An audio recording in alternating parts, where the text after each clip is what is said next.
भगवान के एक परम मित्र हुए, नाम है सुदामा। ए मैया, अरे बैठ जा, सुनो। ओ बहन, ये मोबाइल वाली बहन को बुला। अब जहां जो बैठा ना, अपना डिस्टर्ब करो। अब शांति से बस बैठो आप भी और सुनो, सुनो ध्यान से। भगवान श्री कृष्ण के एक मित्र हैं, नाम है सुदामा। क्या नाम है भगवान के मित्र का? सुदामा। सुदामा के पिता का नाम क्या है? धर्माध्वरी। धर्माध्वरी सुतः सुदामा। सुदामा जी के पिता का नाम क्या है? धर्माध्वरी। सुदामा जी की पत्नी का नाम क्या है मैया? क्या नाम है? माता सुशीला। सुदामा जी की पत्नी बड़ी अच्छी है। कुचैलम मलिनम क्षामम ध्वजम धमनि संततम। सुदामा जी फटे पुराने कपड़े मिल जाएं वही धारण कर लेते। सुदामा जी की कोई इच्छाएं नहीं थी, कामनाएं नहीं थी, हर परिस्थिति में प्रसन्न रहना जानते थे सुदामा जी। भिक्षा मांग कर लाते, जो मिल जाता खाते। कई कई दिन तो ऐसा भी दिन आता कि सुदामा जी के घर में चूल्हा नहीं जलता था। गरीबी सिर चढ़ के बोल रही थी। आप बताओ, इस संसार का सबसे भयंकर रोग क्या है? बताओ, इस संसार का सबसे बड़ा रोग है गरीबी। देने वाले किसी को गरीबी न दे, जान ले ले मगर बदनसीबी न दे। सबसे बड़ा रोग है गरीबी। सुदामा जी को वही रोग लगा है। कुछ लोग कहते हैं सुदामा गरीब है, चलो पैसे का अभाव तो है ही, रोटी तो है ही अभाव, लेकिन सुदामा को दूसरी दृष्टि से देखा जाए तो सुदामा बहुत अमीर है। कैसे? अरे जिसका मित्र कृष्ण है, जिसका परम धन कृष्ण हो, वो गरीब कैसे हो सकता है? तो जिसका धन ही कृष्ण हो, वो गरीब कैसे? तो एक दृष्टि तो कहती है कि सुदामा गरीब है, आर्थिक दृष्टि कहती है, पर एक दृष्टि कहती है कि ना जी, सुदामा बड़े अमीर हैं। यदि सुदामा जैसी गरीबी में कृष्ण मिलते हैं तो हमें ऐसी गरीबी मंजूर है। सुदामा जैसी गरीबी में कृष्ण मिलते हो तो हमें ऐसी गरीबी मंजूर है। क्या बताएं साहब? आप बताओ, आपने सुदामा जी की कथा तो सबको पता है, चलो बताओ, सुदामा जी गरीब क्यों बने? पता है? सुदामा गरीब हैं, इसकी भी एक कथा है कि वो गरीब क्यों है। कहो तो सुना दूं। मैया सुनाओ मेरी मां, क्या है? मुंह चला रही है मैया, शब्द कुछ नहीं निकल रहे हैं, बुद्धू बना रही है मैया। सुनो, सुदामा जी गरीब क्यों बने, इसकी भी एक कथा है, वो कथा सुनो। सुदामा जी, एक समय की बात है जब सुदामा जी पढ़ने के लिए उज्जैन गए और वहीं पर भगवान कृष्ण से इनकी मित्रता हुई। सुदामा कृष्ण के कौन से मित्र हैं? बचपन के मित्र नहीं है, गुरुकुल के मित्र हैं। स्कूल, आपका एक मित्र है गांव का, गली का, और एक मित्र होते हैं स्कूल के, जो हमें स्कूलों में मिलते हैं। तो सुदामा जी कहां के मित्र हैं? गुरुकुल के। ये घटना है उज्जैन की, क्योंकि भगवान कृष्ण का गुरुकुल कहां था? उज्जैन, सांदीपनि गुरु। एक दिन की घटना है कि उज्जैन में बाबा महाकाल भगवान शंकर के मंदिर के बाहर कोई गरीब महिला भीख मांगती रहती थी। एक गरीब महिला थी, वो भीख मांगती थी और उसी भीख से अपना पालन पोषण करती थी। कोई मंदिर दर्शन करने आए तो वो महिला को भीख में कोई चावल देकर जाए, कोई चने देकर जाए, कोई फल देकर जाए, कोई पैसा देकर जाए, उसी से वो बूढ़ी अम्मा अपना गुजारा करती थी। एक दिन क्या हुआ कि कोई भगवान शंकर के मंदिर आया और उसने चने, फूटे हुए चने अपन गुड़ चना खरीद के, हनुमान जी को भोग लगता है चने का, वो चने लाया और वो बूढ़ी मैया जो भीख मांगती थी उसे 2-4 मुट्ठी चने देकर के चला गया। मैया को चना बड़े पसंद थे। भीख मांगने वाली मैया को चने मिले, उसने कहा कि मैं ये चने कल खाऊंगी नाश्ते में, सवेरे छिपरा नहा के। तो पोटरी बनाई और चने को तकिया के नीचे रख लिया। और भिखारी लोग तो मंदिर में ही सोते हैं, बाहर वहीं रहते, वहीं सोते, वहीं सब उनका सब घर गृहस्थी वही है। उनकी आसन पे तकिया के नीचे मैया ने चने दबाए। अब हुआ क्या कि रात को वहां पर चोर आए और चोरों ने सोचा कि कोई शराबी चोर रहा होगा कि ये भीख मांगने वालों को कुछ मिलेगा तो हम चुरा लेंगे। तो तकिया के नीचे हाथ डाला भिखारी ने तो एक पोटरी नजर आई। पोटरी निकाल ली चोर ने और भागा। खोल कर देखा तो उसमें चने। चोर ने पोटरी बांधी, बोली चने हैं, हमारे किसी काम का नहीं। चने फेंक दिया चोर ने दूर। संयोग से वो चने जाकर के कहां गिरे? गुरुकुल में। भगवान कृष्ण और सुदामा जिस गुरुकुल में पढ़ते थे वहां गुरुकुल के आंगन में वो चने गिरे। ऐसा फेंका सड़क से, बाउंड्री को उस तरफ गुरुकुल था, गुरुकुल में जाके गिरे। चोर तो चला गया। अब जैसे ही वो चने गुरुकुल में पहुंचे तो वहां गुरु माता पानी भर के आ रही थी। तो उनकी नजर पड़ी पोटरी पर, तो खोल कर देखा, बोले ये चने हैं। गुरु माता को लगा कि किसी बच्चे ने चने फेंके हैं। गुरु माता को लगा, सांदीपनी जी की पत्नी को लगा किसी बच्चे ने चने फेंके। उस समय भगवान कृष्ण और सुदामा दोनों जंगल की लकड़ी काटने जा रहे थे। वो समय देखो संयोग, गुरु माता का आना और भगवान कृष्ण और सुदामा का जंगल लकड़ी काटने जाना। तो गुरु माता ने रोका, कन्हैया रुको, ये चने तुम ले लो, तुम्हें रास्ते में भूख लगे तो चने खा लेना। अब देखो वो गरीब भीख मांगने वाली माता के चने अब किसके पास आ गए? भगवान कृष्ण के पास। चलो भगवान तो चले गए चने लेकर। आधे चने कहा कि सुदामा खा लेना, आधे चने कृष्ण खा लेना। चलो ये हो गया बंटवारा। जब सवेरे वो भीख मांगने वाली मैया जागी और उसने देखा तकिया के नीचे कि मेरे तो चने गायब हैं, वो समझ गई कि मेरे चने चोरों ने चुरा लिए। तो बूढ़ी माता ने, उस भिखारिन मैया ने श्राप दे दिया कि जो भी मेरे चने खाएगा वो मेरी तरह भिखारी हो जाएगा, मेरी तरह गरीब हो जाएगा, मेरे चने जो खाएगा। अब सोचो वो चने हो गए श्रापित। क्या हो गए? अब भगवान श्री कृष्ण गए जंगल, लकड़ी काटने लग गए। भगवान ने कहा कि सुदामा चलो भूख लगी है, माता ने जो चने दिए हैं चलो खाते हैं। सुदामा जी तीनों कालों की बात जानते थे। सुदामा जी समझ गए कि ये चने श्रापित चने हैं, कन्हैया खाएगा गरीब हो जाएगा। तो सुदामा ने कहा कन्हैया तुम जब तक स्नान करो हम चने तैयार करते हैं तुम्हारे लिए।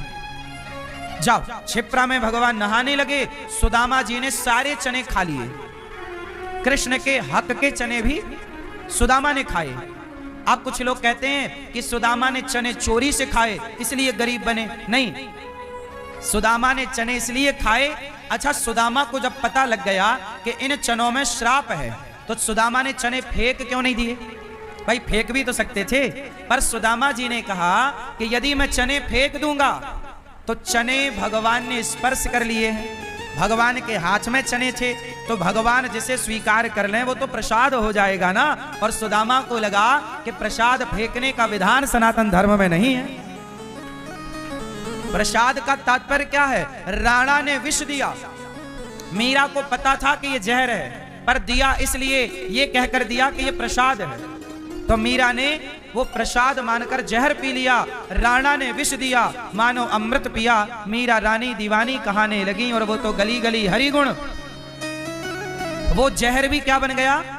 अमृत बन गया। तो सुदामा ने कहा मैं गरीब बनूं तो बनूं, पर कृष्ण के हाथ का प्रसाद तो ग्रहण करना ही चाहिए। तो वो चने कृष्ण के भी चने सुदामा ने खा लिए और कृष्ण के भाग्य की गरीबी सुदामा ने अपने ऊपर ले ली। इसका नाम है मित्र।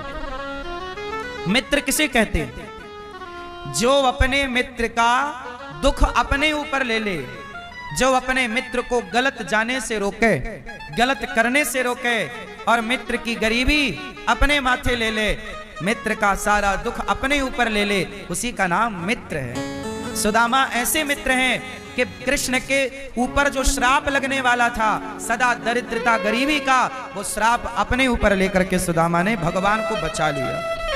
इसलिए सुदामा जी वो बूढ़ी अम्मा के श्राप के कारण गरीब बने। पर गरीबी में भी सुदामा समाज को मैसेज दे रहे हैं कि गरीबी अमीरी तो अपनी जगह है, समय तो देखो बनता और बिगड़ता रहता है, लेकिन भगवान को कभी भुलाना नहीं चाहिए। मुझे एक बात बताओ, आज के युग में कोई सुदामा जैसा भक्त है? उत्तर दो। आज के युग में कोई सुदामा जैसा भक्त है? नहीं। आज सुदामा जैसा प्रेम नहीं है, सुदामा जैसी भक्ति नहीं है, पर सुदामा ने कोई डिमांड नहीं की कृष्ण से। आज के लोग तो केवल भगवान से मांगते रहते हैं, भिख मंगों की तरह, हे भगवान ये दे दो, ये दे दो, ये दे दो। सुदामा ने क्या मांगा बताओ? सुदामा ने कृष्ण से कुछ मांगा? अरे मांगते तो क्या कन्हैया मना कर देते? नहीं मांगा। उत्तर तो क्यों नहीं मांगा? सुदामा जानते हैं, देखो गरीबी हो, भगवान करे किसी को गरीबी ना हो, पर गरीबी है तो समझ लेना कि यह ईश्वर की परीक्षा है, यह ईश्वर की। एक बात बताओ, जब घोड़े की रेस लगती है तो घोड़े पर सवार घुड़सवार घोड़े पर चढ़ करके घोड़े का मालिक घोड़े को चाबुक से मारता है कि नहीं? बोलो हाँ। बताओ क्यों मारता है? क्योंकि वह मालिक अपने घोड़े को जिताना चाहता है। रेस लगी है तो चाबुक मार मार के घुड़सवार अपने घोड़े को जिताना चाहता है। जीवन में यदि संकट आए, दुख आए, तो समझ लेना कि परमात्मा आपको जिताना चाहते हैं, इसलिए इतना कष्ट है, इतनी विपत्ति है। सुदामा गरीब थे, पर सुदामा का दिन बदला कि नहीं? समय बदला कि नहीं? दिन सबके बदलते हैं। दिन बोलो, दिन सबके बदलते हैं साहब, थोड़ा सब्र रखो। दिन सुदामा के बदले हैं तो आपके भी बदलेंगे, पर सुदामा की तरह भरोसा अपने भगवान पर रखो, सुदामा की तरह समर्पण अपने भगवान में करो। दिन तो बदलेंगे, आज नहीं तो कल। सदा ना रहा है, सदा ना रहेगा, जमाना किसी का। कल राजा कोई और था, कल होगा कोई और, किसी एक के शीश पर सदा रहे ना मोर। ये समय किसी के बाप की बफौती नहीं है साहब, समय सबका बदलता है। आज बुरा है तो सब्र रखना, भरोसा गोविंद पे रखना, समय आएगा। और आज तुम्हारे अच्छे दिन हैं तो ज्यादा घमंड ना करना, अच्छे दिन तो रावण के भी खत्म हो गए, घमंड किया इसलिए यदि तुम रास्ता भटके तो जो आज है वो कल ना रहेगा। इसलिए साहब, धन पाओ तो धर्म से जुड़ो, धन पाकर अधर्मी ना हो जाना, वरना सर्वनाश करना भी विधाता को आता है। बोलो हाँ कि नहीं आता? ईश्वर को बनाना आता है तो बिगाड़ना भी आता है। इसलिए सुदामा से ये सीखो, गरीबी में भी गोविंद को भुलाना नहीं है। आज सुदामा जैसा गरीब कोई नहीं है। आज आदमी जरा पूजा कर ले तो भगवान से कहता, भगवान हमने तुम्हारी पूजा की, तुमने हमें ये नहीं दिया। ऐसे अधिकार जमाता है जैसे ये भगवान का बाप हो। अरे भाई, भगवान के दास बनोगे तो कुछ मिल जाएगा, ज्यादा होशियार बनने की जरूरत नहीं है। सुदामा भी तो अधिकार से कह सकते थे ना कुछ। मेरी मां, भगवान देखो, भगवान है, भगवान के आगे। अच्छा ये बताओ, भगवान का सबसे बड़ा भक्त कौन है? नाम बताओ भक्त का। सुदामा है, ठीक है, पर सुदामा से भी बड़ा कोई भक्त है? बताओ कौन?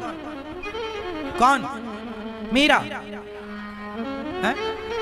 प्रहलाद, चलो प्रहलाद, चलो ध्रुव, ये भी है। और भी बड़ा है कोई? आप भूल रहे हैं, बताओ।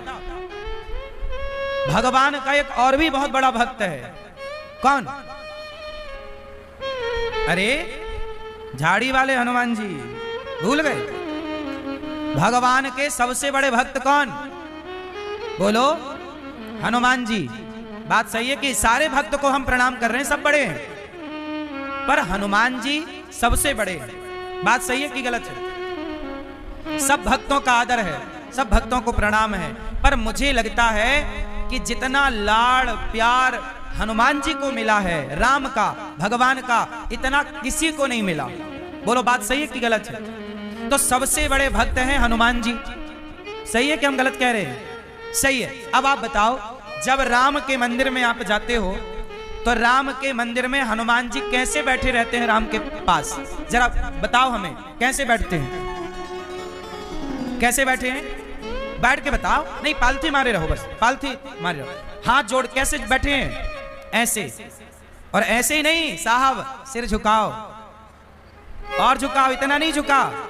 हाँ, सोचिए, इतने बड़े हनुमान जी जिन्होंने समुद्र पार कर लिया सीता माता के लिए, राम का काज करने के लिए पहाड़ हाथ में लेकर आ गए, संजीवनी बूटी लेकर आए, ऐसे हनुमान भगवान के द्वार पर हाथ जोड़ करके बैठे हैं। बताइए, क्या मैया बैठो मेरी माँ, ओ मेरी माँ, देखो जरा क्या देखना है मेरी माँ। हाँ सुनो, अच्छा भागवत कथा होते होते महाभारत चालू हो गया।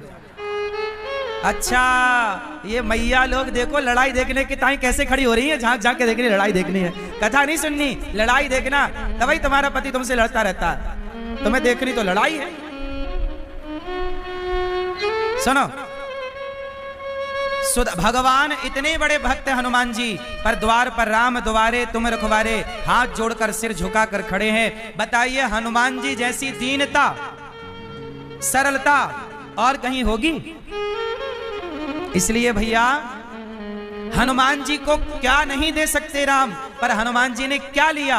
कुछ नहीं। अरे भगवान मिले तो भगवान से क्या लें? भगवान से तो भगवान को ले लो प्रभु, आप कृपा करो और आप हमें स्वीकार करो। सुदामा पत्नी 4 मुट्ठी चिवड़ा लेकर आई, सुदामा जी को बांधती है, कपड़े में सुदामा जी को चिवड़ा देती कि जाओ प्रभु से मिल आओ। सुदामा जी, इसकी पत्नी ने कहा जाओ कृष्ण से कुछ मांग लो। सुदामा जी ने कहा नहीं, मांगेंगे नहीं, मांगने नहीं, मिलने जा रहे हैं, चलो मिलने। सुदामा जी मिलने चले। द्वारपाल ने कहा कि आपके बचपन का कोई मित्र आया है, सुदामा नाम बता रहा है, बड़ा गरीब है, नंगे पांव है, धोती भी है तो कई जगह से फटी है, बड़ा दीन, बड़ा गरीब। भगवान समझ गए कि मेरा मित्र है।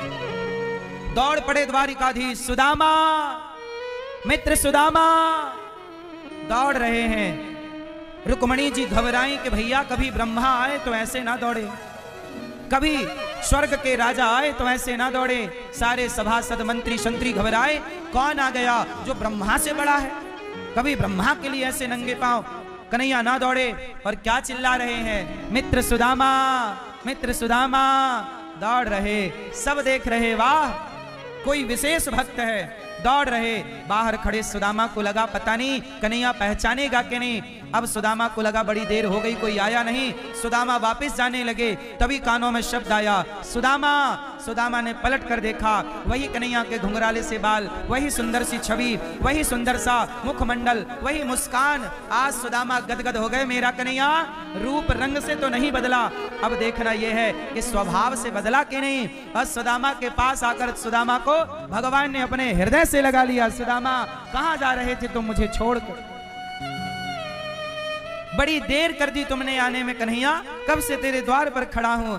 रोते हुए श्याम सुंदर ने कहा, मित्र देर मैंने नहीं, देर आपने लगा दी द्वारिका आने। कोई इतनी देर करता है? ले गए भगवान श्री कृष्ण को, ले गए भगवान श्री कृष्ण, मित्र चल तुझे अपनी आसन पर बिठाऊं, तेरा सम्मान स्वागत करूं। सुदामा बोले, कन्हैया बस दर्शन है गयो, दर्शन करवे की ताई आयो, अब आज्ञा दे लाला, अब मुझको जानो है। तेरी भाभी घर में कब से अकेली है, पता नहीं घर में रोटी बनी होएगी कि नहीं, बच्चे खाए पिए होंगे कि नहीं। भगवान श्री कृष्ण बोले, मित्र इतने दूर आए हो तो हमारी सेवा तो स्वीकार करो, हम आपको कुछ देना चाह रहे हैं। सुदामा बोले, कन्हैया तू मुझे देना चाहता है? अरे कन्हैया, तूने भरी सभा में, समाज के बीच में, जो तूने मुझे गले से लगाकर जो मुझे दे दिया, जो लोग मुझे भिखारी भिखमंगा कहते थे, आज तूने गले लगाकर मुझे जो इज्जत दे दी, सम्मान दे दिया, ये किसी दौलत से कम नहीं है मित्र। तूने मेरा मान बढ़ा दिया, तूने मेरा सम्मान बढ़ा दिया लाला, इससे बड़ी दौलत और क्या है सके। सुदामा को भगवान ले गए, अपने आसन पर बिठाए। रुक्मणी अम्बा से कहा, रुक्मणी माँ से कहा जरा जल लाओ। रुक्मणी माँ ने जरा देर लगाई, तब भगवान ने देखे सुदामा की दीन दशा, करुणा करके करुणानिधि रोए। पानी परात को हाथ छुओ नहीं, नैनन के जल से पग धोए। भगवान ने नेत्रों के जल से सुदामा के पांव धोए और कहा, मित्र तुमने बड़ा कष्ट उठाया है यहाँ आने में। मित्र तुम्हारे देखो पांव में कितने कांटे चुभे हैं। देखो जरा मेरा भगवान, मेरा कन्हैया कितना बड़ा है, द्वारिका का राजा है। ब्रह्मा भी हाथ जोड़ के स्तुति करें तो ब्रह्मा भी जिनके आगे थर थर थर थर कांपे। इंद्र जैसों का अभिमान तो भगवान चुटकी में मिला दें गिरिराज जी उठाकर। ऐसे भगवान सुदामा के चरण धो रहे हैं। सुदामा एक ब्राह्मण है और ब्राह्मण के चरण भगवान धुल रहे हैं। याद रखिएगा साहब, सदा अतिथि के, सदा ब्राह्मणों के चरणों के प्रति श्रद्धा बनाए रखिएगा। जब आपकी श्रद्धा ब्राह्मणों के चरणों पर से खत्म हो जाती है, अतिथि के प्रति श्रद्धा समाप्त हो जाती है, तो आपका विनाश स्टार्ट हो जाता है। कभी अतिथि का अपमान ना हो और कभी गाय का, ब्राह्मण का, कन्या का, माँ का, पिता का अपमान ना हो। जिस दिन आप माँ का, बाप का, अतिथि का, ब्राह्मण का, कन्या का, साधु का अपमान करेंगे, रावण के बारे में मैं बता चुका। रावण ने जिस दिन विभीषण को लात मार के घर से निकाला, उसी दिन से रावण की उल्टी गिनती चालू हो गई, क्योंकि रावण ने एक भक्त को लात मार के निकाल दिया, वो भक्त जो दिन रात बेचारा राम राम जपता था। इसलिए ब्राह्मण का अपमान, गाय का अपमान कदापि ना हो। भगवान ने सुदामा जी का सम्मान करके बताया कि भगवान का स्वभाव कैसा है। भगवान कहते हैं जो भक्त मुझ पे समर्पित है, मैं भी उनमें समर्पित हूं। सुदामा समर्पित थे तो भगवान भी समर्पित हो गए। ऐसे सुदामा जिन पर सदा भगवान की अहेतुकी कृपा है, ऐसे सुदामा गरीब थे, भूखे प्यासे, फटे पुराने कपड़े वाले, लेकिन भगवान ने भेद नहीं किया। संसार भले तुम्हें ना पहचाने, पर भगवान सदा पहचानते हैं अपने भक्त को। इसलिए जगत हमें पहचाने, इसकी होड़ में मत दौड़ना। जगन्नाथ हमें पहचाने, ये पर्याप्त है हमारे लिए। हमें आप पहचानो, इसकी आवश्यकता हमें नहीं है। हमें भगवान पहचाने, इसकी प्रार्थना के प्रभु जग भूले तो भूले, जग रूठे तो रूठे, आप ना रूठना। ब्रजवासी एक गीत गाया करते हैं, आप सब कहते हो नजरों से गिराना ना, चाहे जितनी सजा देना, क्यों नजरों से जो गिर जाए मुश्किल है संभल पाए। नजरों से गिराना ना, चाहे जितनी सजा देना, नजरों से जो गिर जाए मुश्किल है संभल पाना। कहते हैं पहाड़ से गिरोगे तो खड़े हो जाओगे, पर नजरों से गिरोगे तो खड़े ना हो पाओगे। इसलिए कहते हैं हे राधा रानी, नजरों से गिराना ना, चाहे जितनी सजा देना, नजरों से जो गिर जाए मुश्किल है संभल पाना। नजरों से गिराना ना। हे राधा रानी, आप अपनी नजरों से ना गिराना। हे श्याम सुंदर, माना कि मैं पापी पतित हूं, पर जैसा हूं आपका हूं। हे नाथ, हम पर दया कीजिए, हमें स्वीकार कीजिए। सुदामा को भगवान ने स्वीकार किया। मित्र बताओ, भौजाई ने, भाभी ने क्या भेजा? पोटरी छिपाने लगी लाज के, ऐसे फटे पुराने कपड़े में चावल। ऐसे राजा को कौन खवाए? चिवड़ा, छीन ली भगवान ने। एक मुट्ठी चिवड़ा खाया और दूसरी मुट्ठी खाने लगे। रुक्मणी अम्मा ने हाथ पकड़ लिया, प्रभु सब आप खा लोगे, थोड़ा हमारे लिए छोड़ो। भगवान ने सब दे दिया। एक मुट्ठी चिवड़ा लेते हैं, विश्वकर्मा को बुलाते हैं, भैया आओ, मैं सुदामा का ऋणी हो गया। विश्वकर्मा बोले आप किसी के ऋणी नहीं हो सकते, आप भगवान हैं, सारा संसार आपका ऋणी है, आप कैसे ऋणी हो गए? भगवान बोले नहीं विश्वकर्मा जी, सुदामा के बच्चे भूखे थे, सुदामा की पत्नी भूखी थी, सुदामा स्वयं भूखे थे, लेकिन उन्होंने हमारे पेट के बारे में सोचा कि मेरे मित्र को मैं क्या दूंगा, तो चिवड़ा लेकर आए। क्या रास्ते में सुदामा को भूख ना लगी होगी? और कहा जाता है कि सुदामा की पत्नी चिवड़ा उधार मांग कर लाई थी। जब चिवड़ा बांध रही थी तो बच्चे टुकुर टुकुर देख रहे थे, माँ थोड़ा सा चिवड़ा हमें दे दो, माता बड़ी भूख लगी है। बच्चों को कहा नहीं, आज तुम्हारे पिताजी कृष्ण से मिलने जा रहे हैं, ये चिवड़ा कृष्ण के लिए है। अपने बच्चों का पेट काट कर सुदामा ने अपना पेट के बारे में ख्याल ना किया। सुदामा की इस भावना को देखकर भगवान बोले, सुदामा मैं तुम्हारा इस तंडुल का, इस चिवड़े का कभी ऋण नहीं चुका सकता। तुम स्वयं भूखे रहकर तुमने मेरे पेट का ख्याल रखा है, जाओ अब मैं तुम्हारे पेट का ख्याल रखूंगा। सच बताऊं साहब, जो दूसरों के पेट का ख्याल रखता है ना, भगवान उसके पेट का ख्याल रखते हैं। आप अपने पेट की चिंता ना करो, आप किसी दूसरे के पेट की चिंता करो, आपके पेट की चिंता भगवान करने लग जाएंगे। जब आप स्वयं अपनी चिंता करोगे तो भगवान बोलेंगे मैं ये खड़ा, तू कर भैया अपनी चिंता। द्रौपदी जब तक अपनी साड़ी स्वयं पकड़ी रही, भगवान नहीं आए।